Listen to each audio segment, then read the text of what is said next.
अरविंद केजरीवाल खुद आम आदमी पार्टी के मालिक बन बैठे और अपनी पत्नी सुनीता केजरीवाल को एक तरह से अपना उत्तराधिकारी घोषित कर दिया। पार्टी के अंदर विरोध की हर आवाज को पूरी बर्बरता से कुचला, कईयों को पार्टी से बाहर निकाला। जिन्होंने पार्टी को बनाने और उसे मकाम तक पहुंचाने के लिए अपना पसीना बहाया, उन्हीं में से एक स्वाति मालीवाल हैं, जिनको केजरीवाल की बात नहीं मानने की सजा केजरीवाल के घर में ही दे दी गई। केजरीवाल के पीए विभव कुमार ने उनकी जमकर पिटाई कर दी और इसके बाद से स्वाति मालीवाल और केजरीवाल के बीच ठन गई है। राज्यसभा सांसद स्वाति मालीवाल ने अपने भविष्य को लेकर उठ रहे सवालों पर दो टूक जवाब दिया। मुख्यमंत्री अरविंद केजरीवाल के घर में मारपीट का आरोप लगाने के बाद अपनी ही पार्टी के निशाने पर आ चुकी स्वाति मालीवाल ने साफ कर दिया कि वो इस्तीफा नहीं देंगी। मालीवाल ने कहा कि पार्टी 4 लोगों की जागीर नहीं है, उन्होंने भी इसके लिए खून पसीना बहाया, इसलिए आम आदमी पार्टी में रहकर ही इसमें बदलाव लाएंगी। स्वाति मालीवाल के ये तेवर अरविंद केजरीवाल के लिए खतरे की घंटी है, क्योंकि केजरीवाल की तानाशाही से पार्टी के कई दूसरे नेता भी फूंके बैठे हैं। स्वाति मालीवाल को अगर केजरीवाल पार्टी से निकालते भी हैं तो भी स्वाति मालीवाल की राज्यसभा सदस्यता बची रह जाएगी। इसलिए फिलहाल केजरीवाल स्वाति मालीवाल को पार्टी से निकालने का जोखिम नहीं लेना चाहते और ये बात स्वाति मालीवाल के पक्ष में है और वो पार्टी में रहकर केजरीवाल की जड़ें खो देंगी। स्वाति मालीवाल 2006 से ही अरविंद केजरीवाल के साथ काम करती रही हैं। मालीवाल याद करती हैं कि कैसे उन्होंने परिवर्तन एनजीओ में अरविंद केजरीवाल के साथ काम किया, जब उनके साथ 4-5 लोग ही थे। स्वाति मालीवाल ने अपने भविष्य को लेकर सब कुछ साफ कर दिया। मालीवाल ने कहा कि वो न तो राज्यसभा पद छोड़ेंगी और न ही आम आदमी पार्टी को छोड़कर कहीं जाने वाली हैं। इससे पहले आम आदमी पार्टी ने दावा किया था कि स्वाति मालीवाल भाजपा से मिल गई हैं। स्वाति मालीवाल से पूछा गया कि क्या वो आम आदमी पार्टी छोड़ देंगी। स्वाति मालीवाल ने इसे सिरे से खारिज करते हुए पार्टी 4 लोगों की जागीर नहीं है कहा। मैंने भी इसके लिए खून पसीना बहाया है, मैं पार्टी में रहकर इसमें बदलाव की कोशिश करूंगी। लाखों करोड़ों लोगों के सपने से बनी थी ये पार्टी। स्वाति ने कहा कि वो राज्यसभा सांसद के पद से भी इस्तीफा देंगी और एक सांसद के तौर पर अच्छा काम करके दिखाएंगी। स्वाति मालीवाल ने कहा कि मैंने तब केजरीवाल के साथ काम किया जब उनके पास सत्ता नहीं थी, मुझे पद की कोई लालसा नहीं थी। यदि राज्यसभा की सीट ही चाहिए थी तो मुझसे प्यार से मांग लेते, मैं जान भी दे देती, लेकिन अब तो किसी कीमत पर इस्तीफा नहीं दूंगी। मैं सांसद के तौर पर अच्छा काम करके दिखाऊंगी। स्वाति मालीवाल ने दोहराया कि 13 मई को विभव कुमार ने मुख्यमंत्री अरविंद केजरीवाल के घर जमकर मारपीट की। दिल्ली महिला आयोग की पूर्व अध्यक्ष ने कहा कि वो जोर जोर से चिल्लाती रहीं लेकिन कोई बचाने नहीं आया। मालीवाल ने कहा कि वो अकेली पड़ चुकी हैं और अकेले इंसाफ की लड़ाई लड़ेंगी। स्वाति मालीवाल ने कहा कि अरविंद केजरीवाल अब बदल गए हैं। उन्होंने ये भी कहा कि यदि मनीष सिसोदिया बाहर होते तो शायद उनके साथ इतना बुरा न होता। सीएम हाउस में हुई मारपीट की घटना के बाद स्वाति मालीवाल पुलिस थाने गईं, लेकिन विभव कुमार के खिलाफ एफआईआर दर्ज किए बिना वापस लौट गईं। मारपीट की घटना का एफआईआर स्वाति ने 4 दिन के बाद दर्ज कराया। विभव कुमार के लिए इतना वक्त काफी था ये सबूत मिटाने के लिए, और किया भी वही गया। अब स्वाति मालीवाल ने उस राज से पर्दा हटाया कि आखिर वो थाने में बिना एफआईआर दर्ज कराए क्यों लौट गईं और 4 दिन तक घर बैठी रहीं। इस बात से स्वाति मालीवाल ने जब पर्दा हटाया तो हैरान करने वाली बातें सामने आईं। ये सारा खेल संजय सिंह और केजरीवाल ने मिलकर ही रचा था। पहले तो ये कि केजरीवाल ने संजय सिंह को स्वाति को रोकने के काम पर लगाया ताकि विभव की शिकायत पुलिस से न कराई जा सके। थाने में बैठी स्वाति के पास संजय सिंह के सहित कई लोगों के फोन धड़ाधड़ आने लगे। आखिरकार स्वाति मालीवाल थाने से लौट गईं। स्वाति मालीवाल ने बताया कि आखिर उन्होंने अपने साथ हुई कथित मारपीट के बाद सिविल लाइंस थाने में शिकायत क्यों नहीं दर्ज करवाई थी। मालीवाल का आरोप है कि दिल्ली के मुख्यमंत्री अरविंद केजरीवाल के सहायक विभव कुमार ने उनके साथ सीएम हाउस में मारपीट की। उन्होंने कहा कि वो पुलिस स्टेशन गई थी, लेकिन कई लोगों के फोन आने पर वो डर गईं और फिर औपचारिक शिकायत दर्ज नहीं करवाई। स्वाति मालीवाल ने कहा कि मैं जब पुलिस स्टेशन में थी तो उस समय मुझे मीडिया से कई सारे लोगों के कॉल्स आए। जिस वक्त मुझे बहुत सारी कॉल्स आने लगी मैं डर गई। मैं इसे राजनीतिक मुद्दा नहीं बनाना चाहती थी। मैं वहां से उठी और घर लौट गई। बाद में संजय सिंह मेरे घर आए थे। मालीवाल का आरोप है कि उनके साथ 13 मई को मारपीट हुई थी, लेकिन उन्होंने घटना के कई दिन बाद पुलिस में जाकर विभव कुमार के खिलाफ शिकायत दर्ज कराई। स्वाति मालीवाल ने कहा कि मुझे संजय सिंह का भी फोन आया। उन्होंने मुझसे कहा कि हम देखते हैं, कुछ करेंगे। मैं डर गई थी और बुरी तरह से परेशान थी। विभव कुमार द्वारा बुरी तरह से पीटे जाने के बाद मैं बहुत दर्द में थी, इसलिए मैं शिकायत दर्ज कराने के लिए पुलिस स्टेशन में नहीं रुकी। संजय जी भी मुझसे मेरे घर मिले, मेरी हालत देखी। इसके बाद वो अरविंद केजरीवाल के घर गए और विभव से भी मुलाकात की और फिर केजरीवाल के कहने पर संजय सिंह ने प्रेस कॉन्फ्रेंस की, जिसमें उन्होंने स्वीकार किया था कि स्वाति मालीवाल के साथ हुई घटना निंदनीय है। पार्टी के कई नेताओं के फोन आने लगे और कहने लगे कि अगर शिकायत दर्ज कराई तो हम तुम्हें झूठा साबित कर देंगे। 15 मई को जब आम आदमी पार्टी ने स्वीकार कर लिया कि अरविंद केजरीवाल के सहयोगी विभव कुमार ने उनके साथ अभद्रता की थी, तो उसी दिन संजय सिंह मालीवाल के घर पहुंचे और उसके साथ ही दिल्ली महिला आयोग की सदस्य वंदना सिंह भी थी।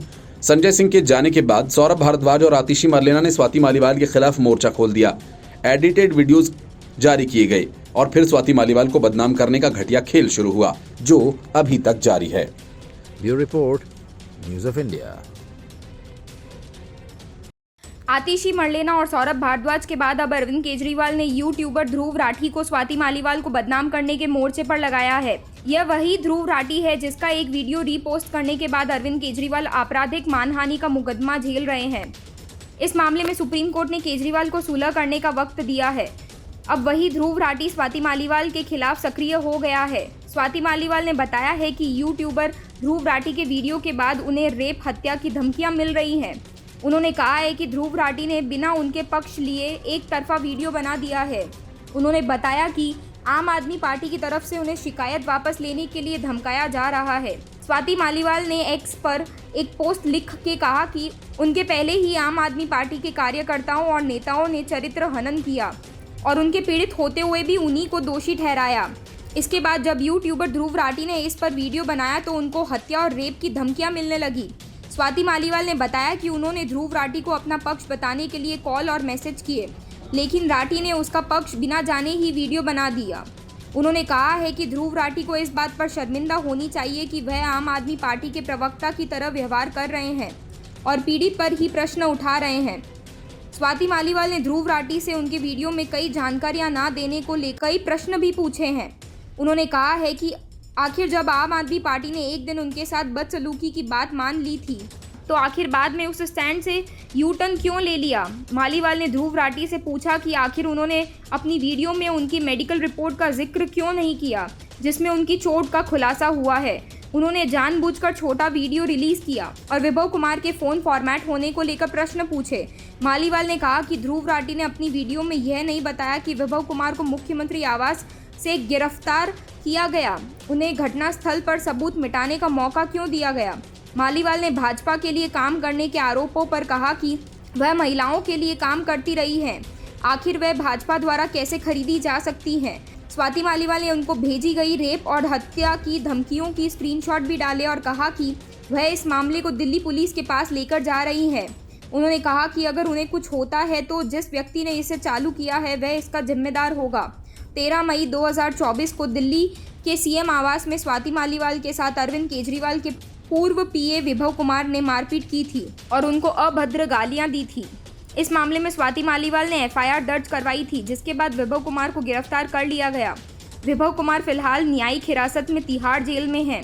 मामले की जांच के लिए दिल्ली पुलिस ने एसआईटी का गठन किया है जो पूरे मामले की जांच कर रही है। इस बीच विभव कुमार ने कोर्ट में जमानत की याचिका दायर की है जिसकी सुनवाई होनी है। दूसरी तरफ आम आदमी पार्टी ने स्वाति मालीवाल के खिलाफ प्रोपेगेंडा वॉर छेड़ रखा है और ध्रुव राठी उसी का एक हिस्सा है। बांग्लादेश में आतंकियों और अतिवादियों के गॉडफादर के रूप में कुख्यात अनवरुल अजीम अनार का ममता बनर्जी की पार्टी के नेताओं के साथ कनेक्शन गहरा था। अनवरुल अजीम अनार इन सब के साथ मिलकर हथियारों की तस्करी, विस्फोटकों में हाथ और ड्रग्स की तस्करी जैसे धंधों में काम करता था। कभी इंटरपोल का मोस्ट वांटेड रह चुका अनवरुल अजीम टीएमसी नेताओं की काली कमाई को ठिकाने भी लगाया करता था, खासकर घोटालों के जरिए जमा किए गए पैसों को। एसएससी स्कैम के पैसों का अनवरुल ने ही दाएं बाएं किया। टीएमसी नेताओं के अनवरुल अजीम के साथ कनेक्शन का खुलासा होते ही बंगाल का सियासी पारा गर्म हो गया और टीएमसी बैकफुट पर चली गई। ममता बनर्जी की अगुवाई में टीएमसी ने जब से पश्चिम बंगाल की सत्ता संभाली है, पश्चिम बंगाल अपराधियों, आतंकवादियों, स्कैमर्स, हत्यारों, स्मगलर्स, मनी लॉन्ड्रिंग करने वालों और भ्रष्ट लोगों की शरणस्थली बनकर उभरा। अनवरुल की गुनाह की दुनिया का बड़ा खिलाड़ी सोने और ड्रग्स की स्मगलिंग से अकूत दौलत बनाई थी और धीरे धीरे वो अपनी ताकत पहुंच के दम पर सफेद पोश बन गया। अनवरुल अजीम अनार का भारत अक्सर आना जाना था, कभी इलाज के नाम पर, कभी दोस्ती के नाम पर, लेकिन मई 2024 का उसका दौरा आखिरी साबित हुआ। उसे हनी ट्रैप में फंसाकर मौत के घाट उतार दिया गया। अब पता चला कि वो बांग्लादेश और भारत के बीच होने वाले अवैध हथियारों, सोने की तस्करी और ड्रग्स के व्यापार का बादशाह था। यही नहीं, वो पश्चिम बंगाल की सत्ताधारी पार्टी टीएमसी के बड़े नेताओं का भी खास था। उसके लिए बांग्ला फिल्म उद्योग की अभिनेत्रियों के साथ भी, खासकर टीएमसी से जुड़ी अभिनेत्रियों के साथ, कभी जातीय पार्टी के साथ रहा। अनवरुल अजीम अनार साल 1996 तक खालिदा जिया की कट्टरपंथी पार्टी बांग्लादेश नेशनलिस्ट पार्टी के साथ रहा। इसके बाद वो मौजूदा पार्टी आवामी लीग में शामिल हो गया, चूंकि उसे राजनीतिक संरक्षण भी चाहिए। साथ ही उसे स्थानीय स्तर पर पुलिस और सुरक्षा एजेंसीज को भी पकड़ कर रखना है। ऐसे में पूरी तरह से वो राजनीति में आ गया। अनवरुल हक पश्चिम बंगाल की सत्ताधारी पार्टी टीएमसी के बेहद करीब था। अनवरुल अजीम के पश्चिम बंगाल में राजनीतिक कनेक्शंस पर एक बड़े अधिकारी ने बताया कि अनवरुल अजीम अनार टीएमसी की महिला नेताओं से काफी चर्चा में और संपर्क में रहा। उसमें से भी कुछ नेता कोलकाता फिल्म इंडस्ट्री की हीरोइन। सूत्रों ने बताया कि बांग्लादेशी सांसद अनवरुल अजीम अनार टीएमसी के नेताओं के साथ व्यापारिक सहयोगी भी था। उसके पास एसएफसी स्कैम से जुड़ी धनराशि भेजी गई थी जो उसने व्यापार में निवेश की। अनार एसएससी स्कैम के मुख्य अभियुक्त पार्था चटर्जी से भी जुड़ा था। उसके भतीजे प्रसन्ना कुमार रॉय के दोस्त शिपन कुमार बसु के जरिए शिपन बसु बांग्लादेश पुलिस की नजर में भगोड़ा है और वो 2 दशकों से पश्चिम बंगाल में रह रहा है।